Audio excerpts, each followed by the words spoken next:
আসসালামু আলাইকুম। Food Hunter চ্যানেলে আপনাদের স্বাগতম। বেগুন দিয়ে কিভাবে পাঙ্গাস মাছ রান্না করতে হয় সেটাই থাকছে আমাদের আজকের ভিডিওতে। এর জন্য প্রথমে আমরা 1 কেজি পরিমাণ একটি পাঙ্গাস মাছ নিয়েছি এবং 1/2 কেজি পরিমাণ বেগুন নিয়েছি। সেই সাথে একটি পাত্রে ধনিয়া গুঁড়া, হলুদ গুঁড়া, পরিমাণ মতো লবণ, কাঁচা জিরা বাটা এবং মরিচ নিয়েছি। এরপর মশলার সাথে সামান্য পরিমাণ পানি মিশিয়ে ভালোভাবে নেড়ে মিশ্রণ তৈরি করে নিলাম। এরপর সামান্য তেলে কাঁচামরিচ, পেঁয়াজ কুচি, সামান্য দারুচিনি, বাদামি রং না আসা পর্যন্ত নেড়ে নিলাম। এরপর আগে থেকে প্রস্তুত করে রাখা মশলার মিশ্রণ ঢেলে নিলাম।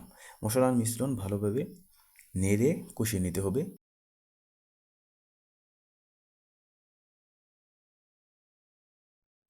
এরপর মাছ দিয়ে দিলাম। মাছের পিসগুলো ভালোভাবে নেড়ে মশলার সাথে ভালোভাবে মিশিয়ে নিতে হবে।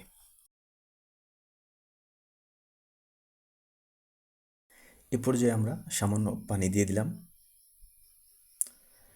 আপনারা চাইলে নর্মাল পানিও দিতে পারেন, আবার গরম পানিও দিতে পারেন। 5 মিনিট পর মাছগুলো একটি পাত্রে উঠিয়ে নিলাম এবং অবশিষ্ট মশলার মধ্যে বেগুন দিয়ে দিলাম। বেগুন মশলার সাথে ভালোভাবে মিশিয়ে নেওয়ার পর পরিমাণ মতো পানি দিয়ে দিলাম। এখানে গরম পানি অথবা নর্মাল পানি দিতে পারেন। আপনারা চাইলে এখানে একটু পানি বেশিও দিতে পারেন, আবার একটু কমও দিতে পারেন।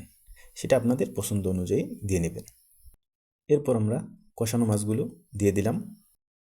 এরপর 10 থেকে 15 মিনিট ভালোভাবে রান্না করে নিতে হবে। আর এভাবেই তৈরি হয়ে গেল বেগুন দিয়ে পাঙ্গাস মাছের রেসিপি। আপনার বাসায় অবশ্যই এভাবে ট্রাই করবেন। ভিডিওটা আপনাদের কেমন লেগেছে কমেন্টে জানাবেন। আর ভিডিওটা এখানেই শেষ করছি। আল্লাহ হাফেজ।